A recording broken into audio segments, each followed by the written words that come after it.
The harsh whispers of Copper Creek cut through the spring air like a knife as Katherine Sullivan hurried down the main street, her eyes fixed on the ground to avoid the pitying and sometimes cruel gazes of the townsfolk. At 26, she was considered a failure as a woman in this frontier town of 1876 Wyoming territory, her barren womb the subject of gossip that spread faster than wildfire across the drought-stricken plains. "Poor Sullivan girl," came a whisper that Katherine pretended not to hear. 5 years married to Thomas, and not a single child to show for it. "The good Lord doesn't bless those who don't deserve it," replied another voice, louder and more deliberately cruel. Katherine clutched her market basket tighter, quickening her pace toward the general store. The 2 years since Thomas's death had done nothing to stop the gossip. If anything, it had grown worse. A widow without children was viewed as doubly cursed in Copper Creek. The bell above Mr. Peterson's general store jingled as Katherine entered, grateful for the momentary reprieve from the outside world.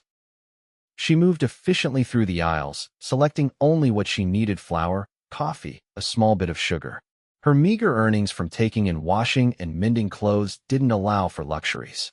"Will that be all, Mrs. Sullivan?" Mr. Peterson asked, his kind eyes one of the few mercies in her daily life. "Yes, thank you," Katherine replied softly. The door swung open with force, bringing with it the scent of dust, leather, and horses. The entire store seemed to still as Mason Irwin stepped inside, his tall frame filling the doorway before he removed his hat. Katherine kept her eyes down, hoping to remain unnoticed by the newcomer who had arrived in town just 3 weeks prior.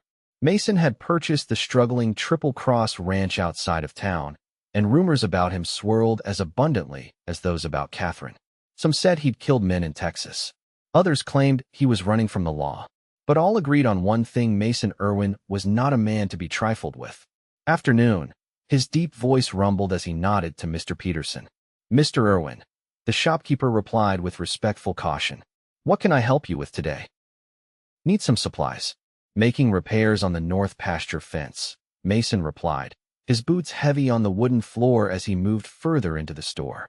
Katherine finished her transaction quickly, eager to leave before being forced into any awkward interactions. But as she turned to go, she collided directly with Mason's solid chest. "I beg your pardon," she stammered, stepping back so quickly she nearly lost her balance. Mason's hand shot out to steady her arm, his touch firm but surprisingly gentle. "No harm done, madam."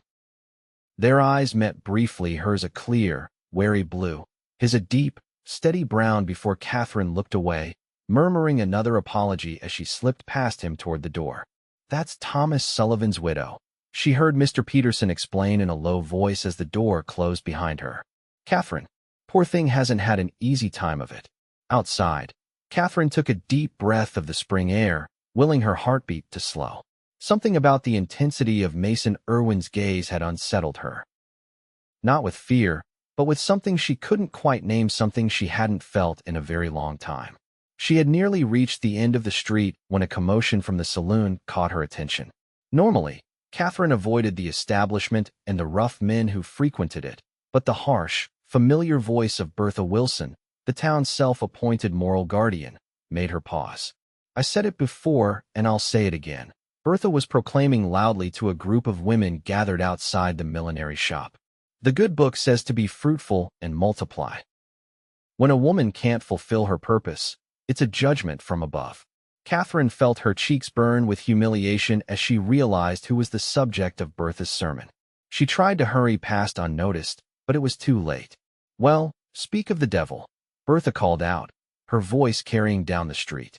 "Here she is now. Tell me, Katherine Sullivan, have you considered that perhaps your barren state is God's punishment for some secret sin?" Katherine froze, the basket clutched tight against her chest. The street had grown quiet, with several passers-by stopping to witness her humiliation.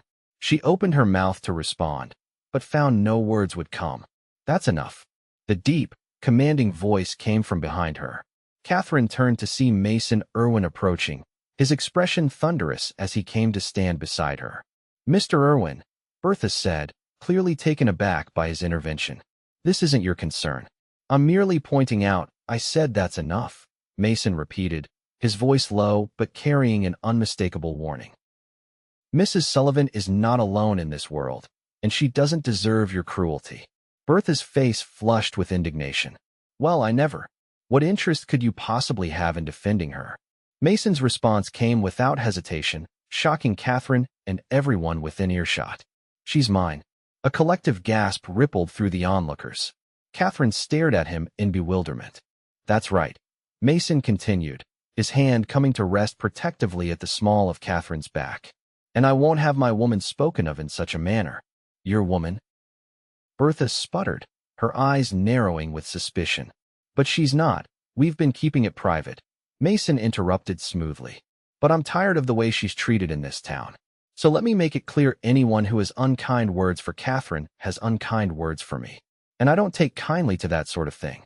The weight of the threat in his words hung heavy in the air.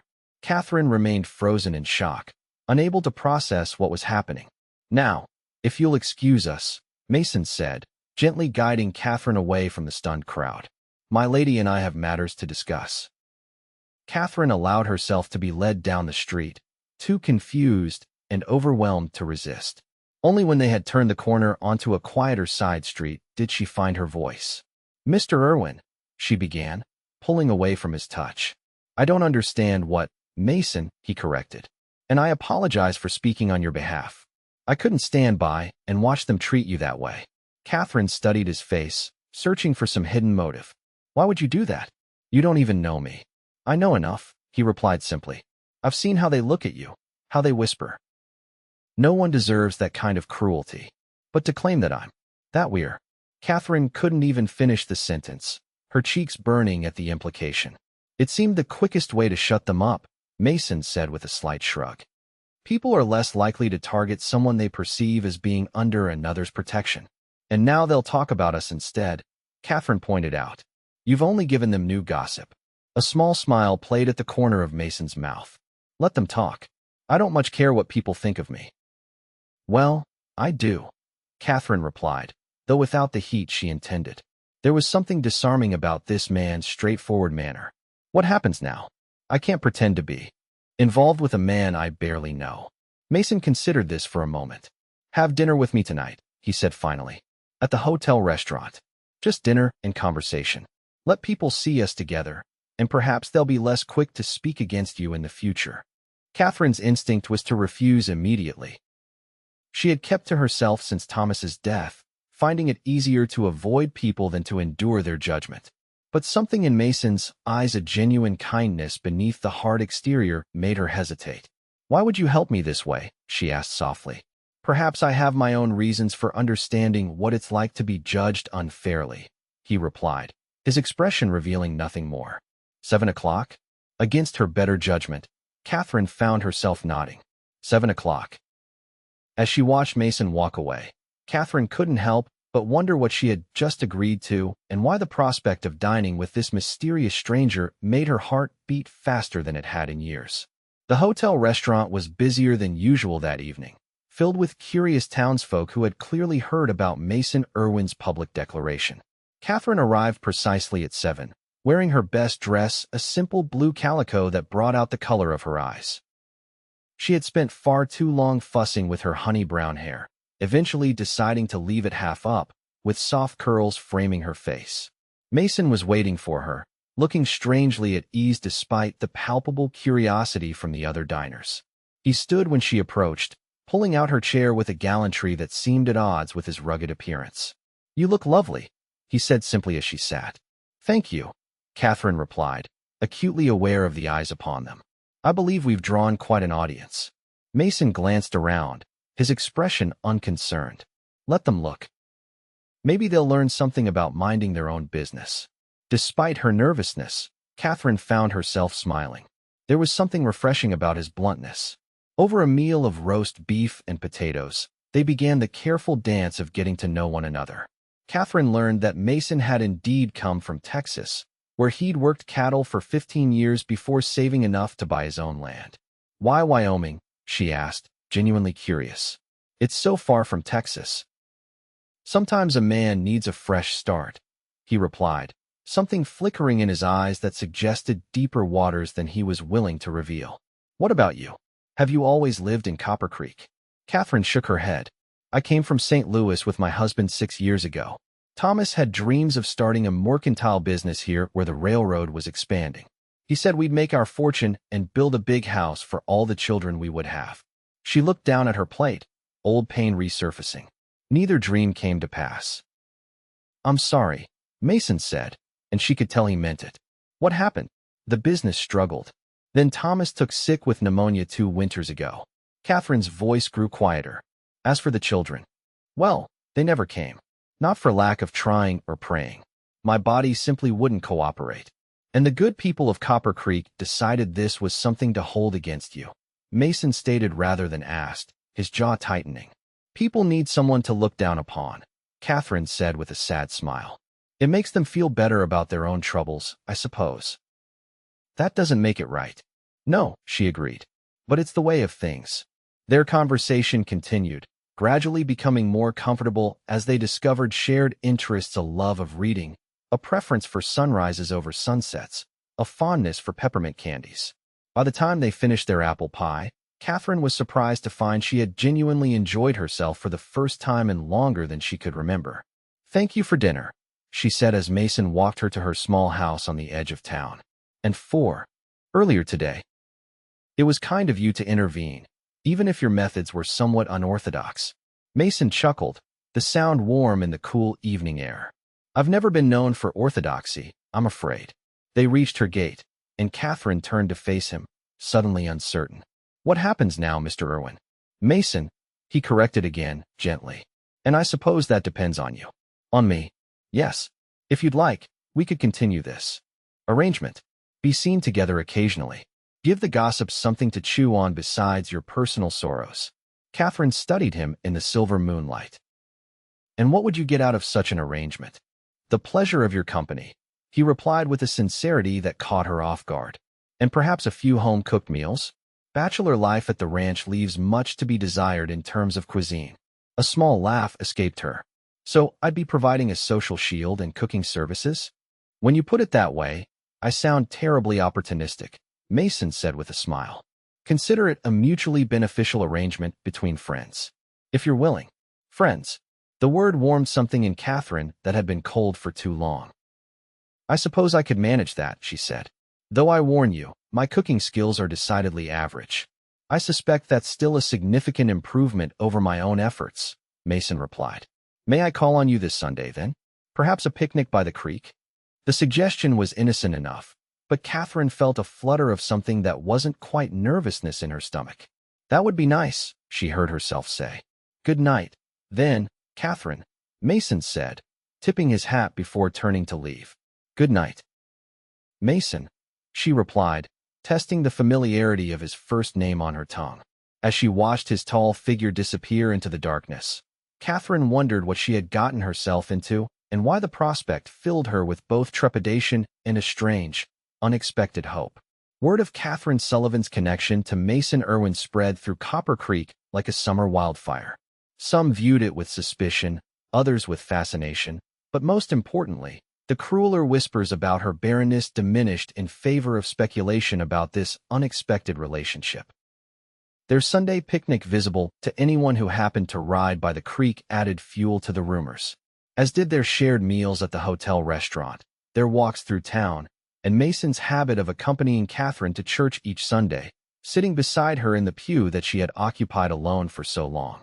What began as a pretense, however, gradually evolved into something neither of them had anticipated.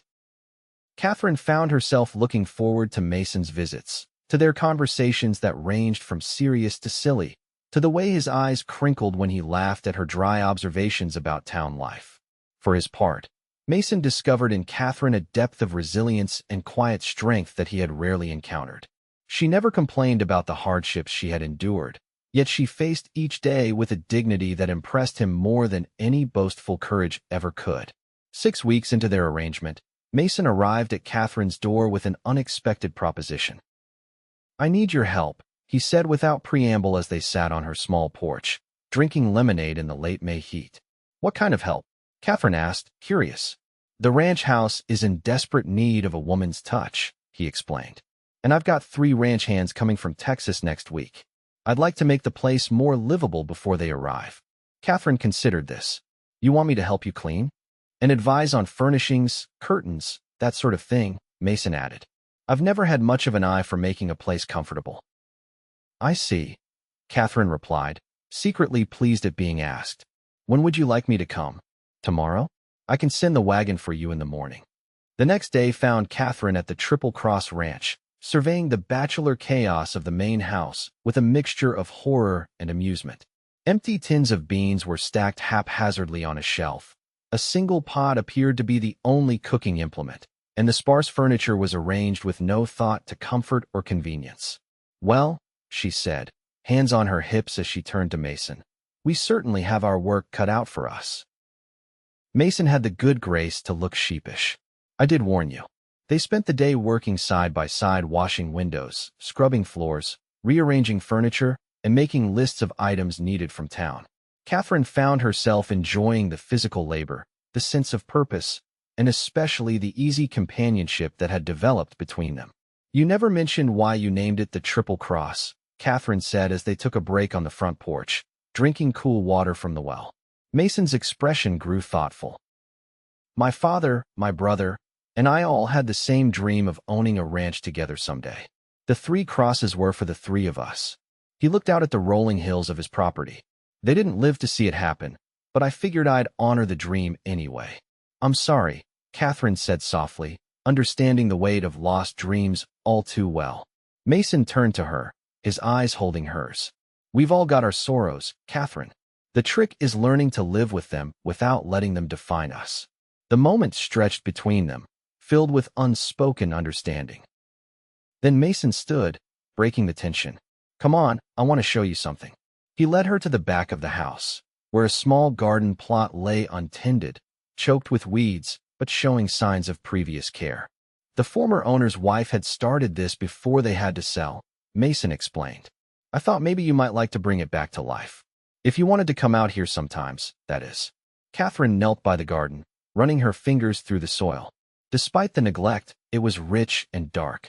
I've always wanted a garden, she admitted. My little place in town doesn't have enough space for more than a few herbs. Then it's yours, Mason said simply. Grow whatever you like. Katherine looked up at him, trying to read his expression. You're being very kind to me, Mason. It's not kindness, he replied, his voice lower than usual. I enjoy your company, Katherine, more than I expected to. The confession hung in the air between them, neither fully willing to examine what it might mean. Instead, Katherine stood and brushed the dirt from her hands. We should finish inside before it gets too late. That day marked a shift in their relationship. Katherine began visiting the Triple Cross regularly, ostensibly to tend her garden and help prepare the house for the arriving ranch hands. But both knew there was more to it than practical concerns. By the time the ranch hands arrived from Texas, 3 weathered men named Joe, Hank, and Charlie Katherine had transformed the main house into a welcoming home. Fresh curtains hung at the windows, bright quilts adorned the beds, and the kitchen was properly outfitted for cooking substantial meals. Boss, you didn't tell us you had a wife waiting here in Wyoming, Joe remarked the first evening, after Katherine had served a hearty supper of beef stew and fresh-baked bread. Mrs. Sullivan is a friend, Mason corrected, though his eyes lingered on Katherine in a way that suggested the word friend might not fully capture the truth of their relationship. The men exchanged knowing glances, but said nothing more. Katherine felt her cheeks warm under their speculative gazes and Mason's protective one. As June bloomed into July, Katherine's visits to the Triple Cross became a regular part of her routine. 3 days a week, she would arrive in the morning, tend to her flourishing garden, prepare a meal for the men, and return to town by nightfall.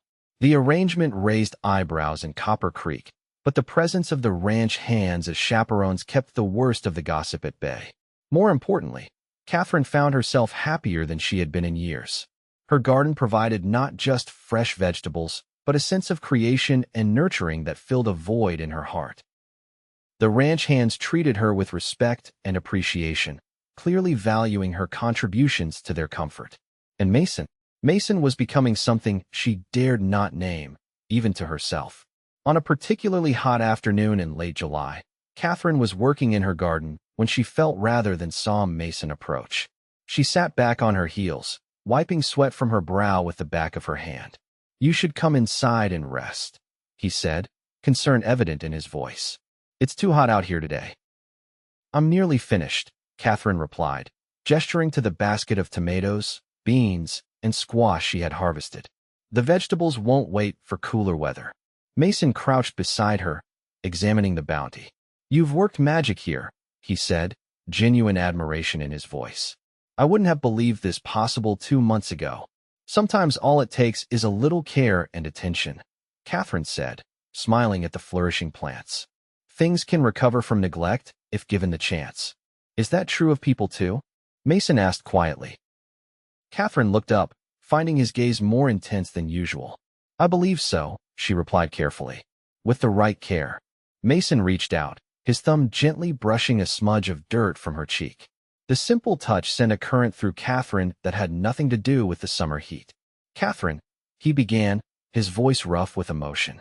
"I need to tell you something." Before he could continue, the sound of approaching hooves interrupted them. Charlie rode into the yard at a gallop, his expression urgent. "Boss, trouble at the north pasture. Looks like rustlers hit us overnight. Hank's tracking them now." Mason's face hardened instantly. "How many head?" "At least 20 from what we can tell." Mason stood, helping Katherine to her feet. "Get inside," he told her firmly. "Lock the doors. I don't know how long we'll be gone." "Be careful," Katherine said, sudden fear gripping her at the thought of what confronting cattle rustlers might entail. Mason's eyes softened briefly as they met hers. "Always am," he promised. "What I wanted to say. It'll keep until I get back." Before she could respond, he was striding toward the barn, calling instructions to Charlie. Within minutes, both men had ridden off, leaving Katherine alone at the ranch house with her basket of vegetables and a sense of foreboding that refused to subside. The afternoon stretched into evening, and still there was no sign of Mason or the ranch hands. Katherine prepared a meal that went uneaten, then cleaned the kitchen to keep her hands busy while her mind raced with worst-case scenarios. Cattle rustling was dangerous business. Men had been killed for less on the frontier. Finally, as the last light faded from the sky, she heard horses approaching. She rushed to the window, relief flooding through her as she saw 4 riders returning: Mason, Joe, Hank, and Charlie, all apparently unharmed. Katherine threw open the front door, stepping onto the porch as Mason dismounted. Even in the dimming light, she could see the exhaustion and tension in his face. "You're all right," she said, unable to keep the relief from her voice. "We're fine," Mason confirmed, climbing the porch steps. "Got most of the cattle back. The rustlers abandoned them when they realized they were being pursued." "Did you? Was there trouble?" Katherine asked, scanning him for any sign of injury. "No shots fired, if that's what you're asking," Mason replied. "They had too much of a head start. We tracked them to the county line, but they're long gone now." Katherine's shoulders sagged with relief. "I kept dinner warm," she said, turning toward the house. "You must all be starving." Mason caught her arm gently, stopping her. "Katherine, wait." His voice was low, meant only for her ears. "The others can see to their own meals. There's something I need to tell you." He guided her to the far end of the porch, away from the men who were leading the horses to the barn. In the fading twilight, his expression was both serious and vulnerable in a way Katherine had never seen before. "When I rode out today, all I could think about was getting back to you," Mason said without preamble. "Not the ranch, not the cattle. You." Katherine's heart began to pound. "Mason, please, let me finish," he interrupted gently. "What started as an arrangement between us has become something else entirely for me. Something I wasn't looking for, but found anyway." He took her hands in his touch warm and steady. "I've fallen in love with you, Katherine Sullivan. And if you don't feel the same, I'll understand. But I couldn't go another day without telling you the truth." Katherine stared at him, momentarily speechless. She had guarded her heart so carefully since Thomas's death, convinced that the one dream that mattered, having a family, was forever beyond her reach. Yet here was this man, this unexpected presence in her life, offering her something she had stopped hoping for. "Say something," Mason urged when the silence stretched between them.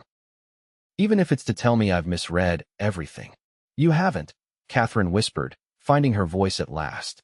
"I've been fighting my feelings for weeks, telling myself it was foolish to hope for more than friendship, that I couldn't possibly deserve." Mason stopped her words with a kiss, gentle at first, then deepening as Katherine responded, her arms sliding around his neck as his encircled her waist.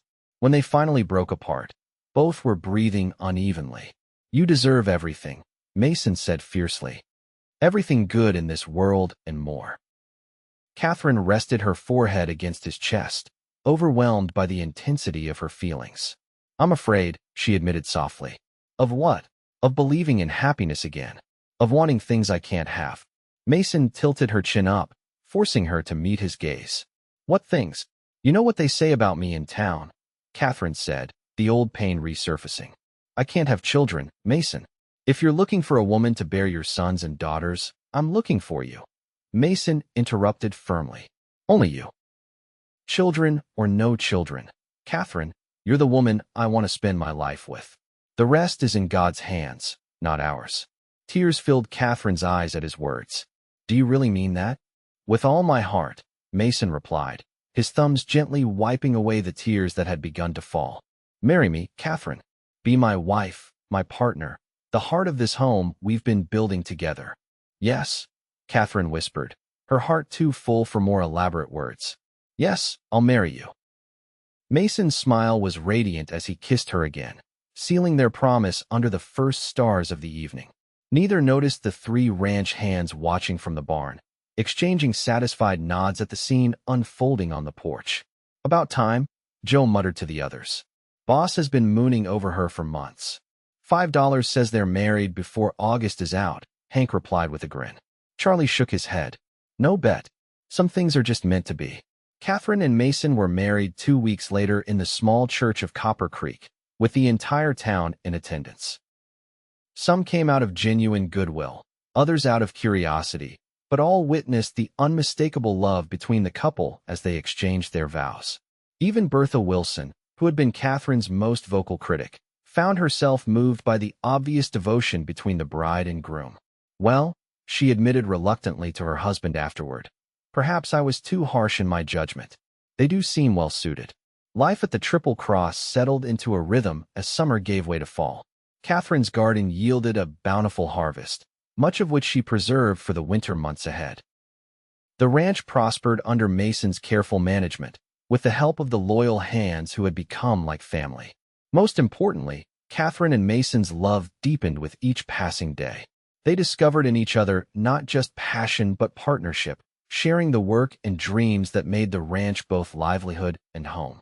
As winter approached, bringing shorter days and longer nights, Katherine began to notice changes in her body, subtle at first, then increasingly undeniable. A persistent tiredness, sensitivity to certain smells, nausea in the mornings. For weeks, she kept her suspicions to herself, afraid to hope for what seemed impossible. But when her monthly cycle failed to appear for the second time, she finally confided in Mason one night as they lay in bed, the wind howling outside their snug bedroom. "I think I might be with child," she whispered, her voice trembling with equal parts fear and hope. Mason propped himself up on one elbow, his expression moving from shock to wonder as he studied her face in the lamplight. "Are you certain?" "Not entirely," Katherine admitted, "but I have all the signs my mother once described to me. Signs I never experienced before, despite years of hoping."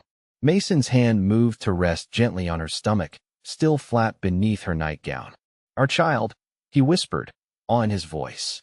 "If it's true, I'm afraid to believe it," Katherine confessed, tears filling her eyes. "After so long, after everyone said it was impossible." "Hey," Mason said softly, gathering her close. "Nothing is impossible, remember? We found each other against all odds. Why not this miracle too?" Katherine burrowed into his embrace, drawing strength from his unwavering faith. "I want it so much," she whispered. "I've always wanted to be a mother." "And you will be," Mason promised, pressing a kiss to her forehead. "The best mother any child could ask for." When Dr. Simmons confirmed Katherine's pregnancy in early December, the news brought both joy and apprehension. The doctor's caution was clear: Katherine's age and previous inability to conceive meant this pregnancy should be considered delicate. Complete rest during the final months, Dr. Simmons advised, and no strenuous work in the meantime. Mason took these instructions to heart, much to Katherine's amused frustration. He hired a young woman from town, Emily Parker, to help with household tasks, despite Katherine's protests that she was pregnant, not invalid. "I promised to take care of you," Mason reminded her each time she objected to his protectiveness. "I intend to keep that promise." As Katherine's body changed, rounding with the new life growing within her, the ranch hands watched over her with almost comical vigilance. Joe built a special chair with extra cushions for her comfort. Hank kept her supplied with wild berries and honey, convinced that the baby needed sweetness to thrive. Charlie, the youngest and most bashful of the three, carved a beautiful wooden cradle that brought tears to Katherine's eyes when he presented it to her. "It's from all of us," he mumbled, his hat twisted in his hands. "For the little one."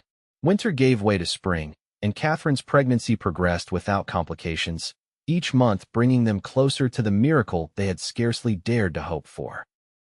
By May, she could no longer see her feet, and the baby's movements had become strong enough for Mason to feel when he placed his hand on her belly.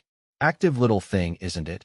he remarked one evening as they sat on the porch, watching the sunset paint the Wyoming sky in shades of pink and gold. "Like his father," Katherine replied with a smile. "Always in motion." "His?" Mason raised an eyebrow. "You sound certain." Katherine shrugged, her hand absently stroking her rounded abdomen. "Just a feeling. Though I'd be equally happy with a daughter." "As would I," Mason agreed, his arm tightening around her shoulders. "As long as she has your spirit and your eyes." "And your stubbornness?" Katherine teased. "Heaven help us if that's the case," Mason laughed. "One stubborn Irwin in the family is probably enough." Family. The word still filled Katherine with wonder. After years of loneliness and the cruel whispers of Copper Creek, she had found not just love but the promise of the very thing she had been told she could never have. Word of Katherine's pregnancy had spread through town, of course, eliciting a range of reactions from genuine congratulations to raised eyebrows and whispered speculations about whether the child had been conceived before the wedding. But Katherine found she no longer cared what people thought. Her happiness was too complete, too precious to be tarnished by others' judgments. When Katherine went into labor on a warm June evening, it was Emily who rode for the doctor while Mason remained at his wife's side, his calm exterior belying the terror he felt as Katherine's pain intensified. The ranch hands paced the porch, passing a bottle between them as the hours stretched on, each grown from inside the house, sending a fresh wave of anxiety through them all. After 14 hours of labor, as the first light of dawn filtered through the bedroom curtains, Katherine delivered a healthy baby boy with a lusty cry that seemed to announce his arrival to the entire Wyoming territory. "He's perfect," Dr. Simmons declared as he placed the swaddled infant in Katherine's exhausted arms. "Strong lungs, good color. You've done well, Mrs. Irwin." Mason, who had refused to leave Katherine's side throughout the ordeal, stared at his son with undisguised wonder. "He has your nose," he said hoarsely, one finger gently tracing the baby's tiny features. "And your chin," Katherine replied, her fatigue momentarily forgotten in the joy of finally holding their child. "What shall we call him?" Mason considered the small, red-faced bundle. "Thomas," he suggested softly. "After your first husband. He was part of your journey to this moment." Fresh tears filled Katherine's eyes at the unexpected gesture. "Thomas Mason Irwin," she agreed. "A good, strong name for our son." As if in approval, the baby opened his eyes dark blue like all newborns, but with a gaze that seemed to fix directly on his father's face. "Hello, Thomas," Mason whispered, his voice thick with emotion. "Welcome to the world, son." News of Thomas's birth spread quickly through Copper Creek, bringing visitors and gifts to the Triple Cross. Even Bertha Wilson made the journey, bearing a hand-knitted blanket and a chastened expression that was apology enough for Katherine. "He's a beautiful child," Bertha acknowledged, watching as Katherine nursed the baby. "God's blessing, indeed." "Yes," Katherine agreed simply. "He is." As summer progressed, Katherine regained her strength, adjusting to motherhood with a joy that made even the sleepless nights and endless demands of a newborn seem like gifts rather than burdens. Mason proved to be an attentive father, often carrying Thomas in a sling across his chest as he went about his ranch work, much to the amusement of the hands. "Never thought I'd see the boss wearing a baby like a bandolier," Joe remarked to Katherine one afternoon. "But it suits him somehow." Katherine smiled, watching as Mason pointed out various animals to the infant, who was far too young to understand but seemed content nonetheless in his father's arms. "Yes," she agreed. "It does." By the time Thomas was 3 months old, Katherine was fully recovered and eager to resume more of her duties around the ranch. The garden that had first brought her and Mason together now flourished under her renewed attention, providing fresh vegetables for their table and flowers for the house. One evening, as summer waned toward autumn, Katherine found Mason sitting on the porch, Thomas asleep against his shoulder. She settled beside them, leaning her head against Mason's free shoulder with a contented sigh. "Penny for your thoughts," she said softly, not wanting to wake the baby. Mason's arm came around her, drawing her closer. "I was just thinking about how different my life was a year ago," he replied. "How empty this place was. How empty I was, though I didn't realize it at the time. And now," Katherine prompted. "Now I have everything I never knew I wanted," Mason said, pressing a kiss to her temple. "A wife who amazes me daily with her strength and kindness. A son who I swear grows more wonderful by the hour. A home that's truly a home, not just a place to sleep." Katherine felt her heart swell with love for this man who had changed her life so completely. "I used to think my greatest sorrow not being able to have children was a punishment," she admitted. "Now I wonder if it wasn't preparation instead." "Preparation?" "For appreciating this miracle all the more," Katherine explained, gently stroking Thomas's downy head. "For recognizing the blessing when it finally came." Mason nodded thoughtfully. "Maybe some dreams take longer to fulfill because they're meant to be appreciated more deeply when they arrive." They sat in companionable silence as twilight deepened around them, the first stars appearing in the vast Wyoming sky. Thomas stirred against his father's shoulder, making the small snuffling sounds that usually preceded waking. "I think someone's hungry," Mason observed as the baby's eyes fluttered open. Katherine took Thomas into her arms, smiling as he immediately nuzzled against her, seeking nourishment. "Aren't you always?" she teased the infant, who responded with a toothless grin that never failed to melt her heart. As she nursed her son, Katherine reflected on the journey that had brought her to this moment. The pain of her first marriage, the loneliness of widowhood, the cruel whispers of Copper Creek all had led her here, to this porch, this man, this child. The path had been winding and often difficult, but the destination was worth every step. "What are you smiling about?" Mason asked, watching her with a tender expression. "I was just thinking that sometimes life gives you exactly what you need, even when it's not what you expected," Katherine replied. "A year ago, I was the barren widow of Copper Creek, pitted and mocked in equal measure.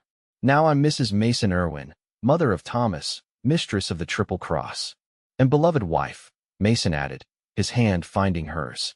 "Don't forget that part." "Never," Katherine promised, her eyes meeting his with all the love in her heart. Not for a single day.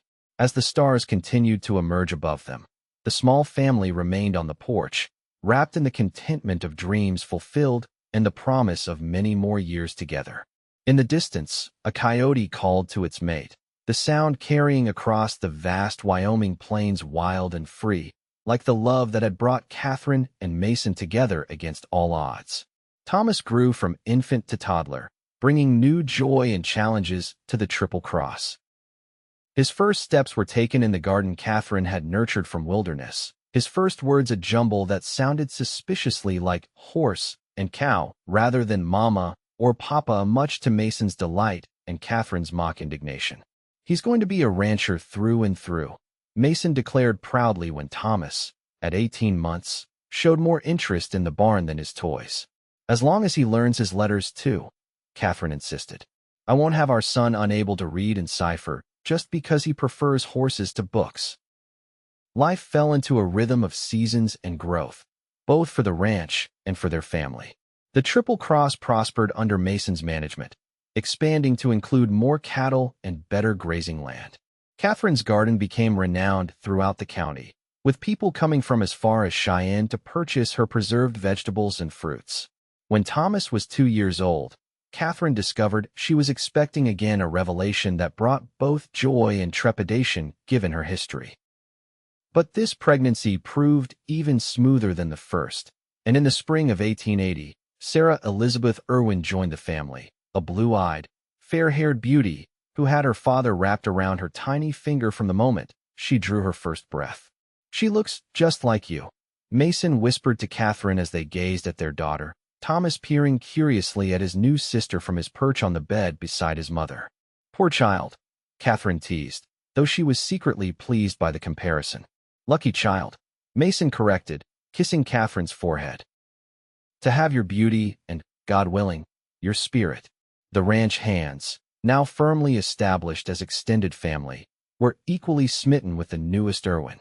Joe, in particular, appointed himself Sarah's special protector, carving tiny wooden animals for her and singing old Spanish lullabies that his mother had sung to him. As the children grew, so did the reputation of the Triple Cross. What had once been a struggling property was now one of the most successful ranches in the territory, known for its quality cattle, fair business practices, and the generosity of its owners. Katherine and Mason made it a point to help those in need, remembering all too well their own struggles.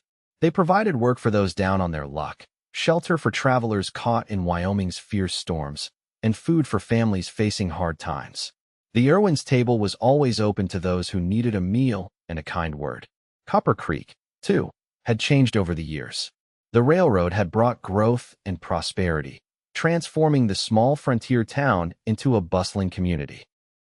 Many of those who had once whispered behind Katherine's back now counted themselves fortunate to be considered her friends. Even Bertha Wilson, who had been Katherine's most vocal critic, had become something of an ally.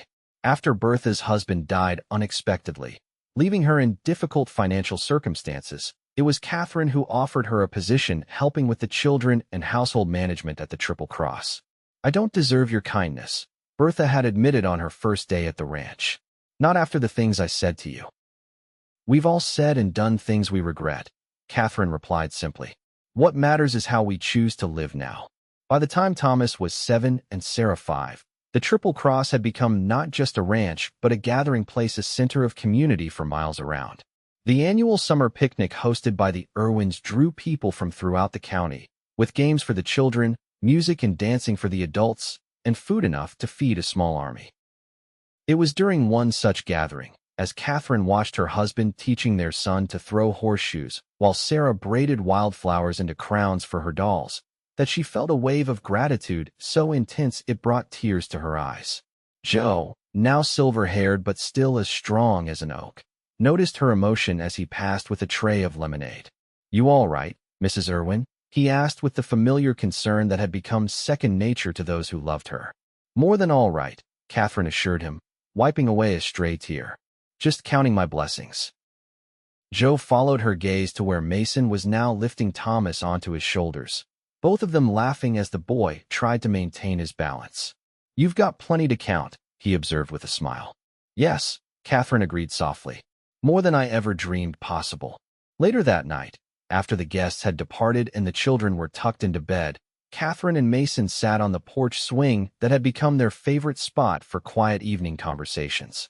The air was sweet with the scent of Katherine's roses, which climbed the porch railings in a profusion of pink and white blooms. "Penny for your thoughts," Mason said, echoing the phrase that had become a familiar refrain between them over the years. Katherine leaned against his shoulder, content in the solid warmth of his presence. "I was thinking about the day we met," she replied. "In Peterson's store. How I tried so hard not to be noticed." Mason chuckled, the sound rumbling pleasantly against her ear. "You failed spectacularly at that. I couldn't take my eyes off you." "Really?" Katherine looked up at him, surprised even after all these years. Even then, Mason confirmed, his arm tightening around her. "There was something about you. A quiet dignity despite the way people treated you. It drew me like a moth to flame. And then you declared me yours to the entire town," Katherine recalled with a smile. "I thought you'd lost your mind." "Best moment of temporary insanity I've ever had," Mason said, dropping a kiss on the top of her head, though I didn't realize at the time just how true those words would become. They rocked gently in the swing, the creaking of the chains a comforting counterpoint to the night sounds of the ranch, the distant lowing of cattle, the soft whicker of horses in the barn, the chorus of crickets in the tall grass. "Do you ever regret it?" Katherine asked suddenly. "Taking on a widow with a reputation for barrenness? You could have had your pick of younger women without my baggage." Mason tilted her chin up, his expression serious in the silver moonlight. "Katherine Irwin, in 10 years of marriage, have I ever given you reason to think I wanted anyone but you?" "No," she admitted. "But sometimes I still marvel that you chose me, that any of this happened. Not chance," Mason said firmly. "Providence. You and the children, this ranch, our life together, it's exactly what I was meant to find, even when I didn't know I was looking." Katherine smiled, recognizing the truth in his words. What had seemed like the cruelest twist of fate, her inability to bear children in her first marriage, had led her to this man, this family, this abundant life that exceeded her wildest dreams. "I love you, Mason Irwin," she said simply.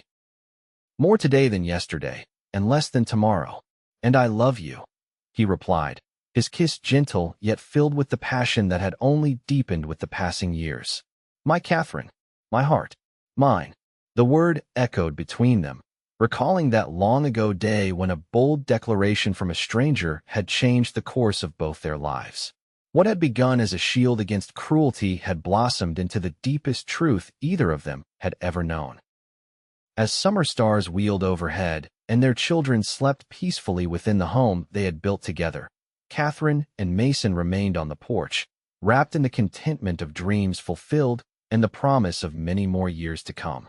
The whispers of Copper Creek had long since faded, replaced by the far sweeter sounds of family, love, and a life rich beyond measure.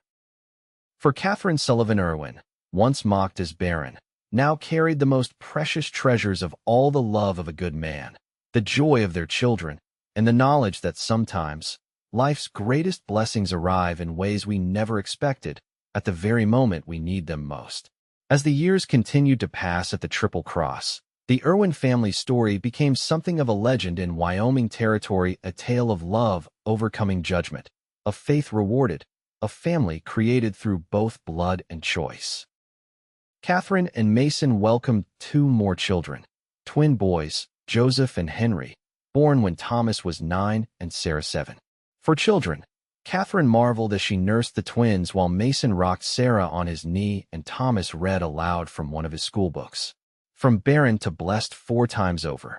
"God has a sense of humor," Mason replied with a tired smile. "The twins kept them up most nights, giving us 2 at once just when we thought our family was complete." Life at the ranch evolved to accommodate the growing family. The main house was expanded, adding more bedrooms and a proper study where the children took their lessons from Katherine each morning. Thomas, now old enough to help with real ranch work, shadowed his father with increasing competence, while Sarah revealed a talent for botany, helping her mother catalog and experiment with plant varieties in the garden that had become almost famous throughout the territory. The ranch hands, aging alongside the family they served, became beloved uncles to the Irwin children. Joe taught Thomas and later the twins to ride and rope. Hank shared his knowledge of tracking and hunting. Charlie, still the quietest of the 3, revealed a gift for storytelling that kept the children spellbound on long winter evenings. As the 19th century drew toward its close, bringing railroads, telegraphs, and other modern conveniences even to remote Wyoming, the Triple Cross adapted while maintaining the values that had always defined it: hard work, honesty, generosity, and family above all. Katherine, approaching 50 but still striking with her honey-brown hair now streaked with silver and her blue eyes as clear and kind as ever, found herself reflecting often on the journey that had brought her to this point. The pain of her years as the barren widow had faded to a distant memory, replaced by the rich tapestry of experiences that made up her life with Mason and their children. "Do you ever think about how different things might have been?" she asked Mason one evening as they sat on their porch, watching the sunset paint the Wyoming sky in shades of gold and purple. The twins, now 12, were helping with the evening chores. Thomas, at 21, was courting a girl from town, and Sarah, 19, was studying to become a teacher at the normal school in Cheyenne. "Different how?" Mason asked, his hand finding hers as naturally as breathing. "If you hadn't stepped in that day when Bertha was berating me," Katherine explained. "If you hadn't claimed me as yours in front of the whole town." Mason, his dark hair now liberally sprinkled with gray, but his brown eyes still as warm and steady as the day they met, considered this. "I suppose I'd still be a lonely bachelor, eating burnt beans and wondering why the ranch house never felt like a home. And I'd still be taking in washing and enduring pitying looks," Katherine added softly. "No," Mason said with surprising firmness. "I don't believe that." "No." Katherine raised an eyebrow. "No," he repeated. "I believe we were meant to find each other, one way or another. If not that day, then another. If not in that way, then some other way. Some souls are just destined to connect, Katherine." She smiled, warmed by his unwavering faith in what they had built together. "When did you become such a romantic, Mr. Irwin?" "The day I met you, Mrs. Irwin," he replied, bringing her hand to his lips for a kiss that still sent a flutter through her heart after all these years. And every day since. As twilight deepened around them, Katherine leaned her head against her husband's shoulder, content in the knowledge that what had once seemed her greatest sorrow had led her to her greatest joy. The woman who had been mocked for being barren had become the matriarch of a thriving family and a cornerstone of her community, proof that life's most painful moments sometimes open the door to its most precious gifts. And as the first stars appeared in the vast Wyoming sky, Katherine and Mason remained on their porch, hands entwined, hearts beating in the same steady rhythm just as they had for nearly 25 years, and just as they would for many more to come.